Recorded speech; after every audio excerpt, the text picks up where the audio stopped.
Argentinian എഴുത്തുകാരനായ Marco ഡെനേവിയുടെ വളരെ പ്രശസ്തമായൊരു കഥയുണ്ട്, ഈച്ചകളുടെ ദൈവം. ഡെനേവി പറയുന്നത് ഈച്ചകൾ ദൈവത്തെ സങ്കല്പിക്കുന്നത് അവരുടെ തന്നെ രൂപത്തിലാണ് എന്നാണ്.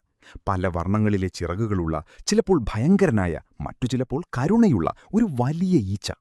അവരുടെ സ്വർഗമോ അഴുകിയ ഇറച്ചിയും മാലിന്യങ്ങളും കൂട്ടിയിട്ടിട്ടുള്ള ഒരിടം. എന്നാൽ അവരുടെ നരകമെന്താണെന്നറിയാമോ?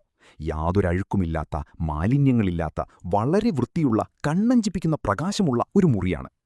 മനുഷ്യർക്കിടയിലുള്ളതുപോലെ ഈച്ചകൾക്കിടയിലുമുണ്ട് ചില വിമതർ.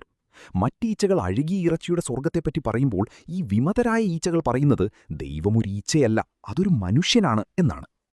ഇത് കേൾക്കുമ്പോൾ നമുക്ക് ചിരി വരും, വെറുമൊരു ഈച്ചയുടെ അറിവില്ലായ്മയോർത്ത്. പക്ഷേ വളരെ ശാന്തമായി ഒന്ന് ചിന്തിച്ചു നോക്കൂ. മനുഷ്യരായ നമ്മളും ഇതുതന്നെയല്ലേ ചെയ്യുന്നത്? നമ്മൾ കണ്ടിട്ടുള്ള രൂപങ്ങളിൽ നമ്മൾ ഈശ്വരനെ സങ്കല്പിക്കുന്നു.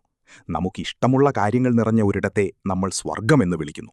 നമ്മുടെ ഏറ്റവും വലിയ പേടികളെ നമ്മൾ നരകമെന്ന് വിളിക്കുന്നു. നമ്മുടെ പരിമിതമായ അറിവുകളുടെയും ആഗ്രഹങ്ങളുടെയും ഭയങ്ങളുടെയും ഉള്ളിൽ നിന്നുകൊണ്ടാണ് നമ്മളും ദൈവത്തെയും സ്വർഗത്തെയും നരകത്തെയുമെല്ലാം സങ്കല്പിക്കുന്നത്. നമ്മൾ ജീവിക്കുന്ന കൊച്ചു ചുറ്റുപാടുകൾ വെച്ചാണ് നമ്മൾ പ്രപഞ്ചത്തെ അളക്കുന്നത്.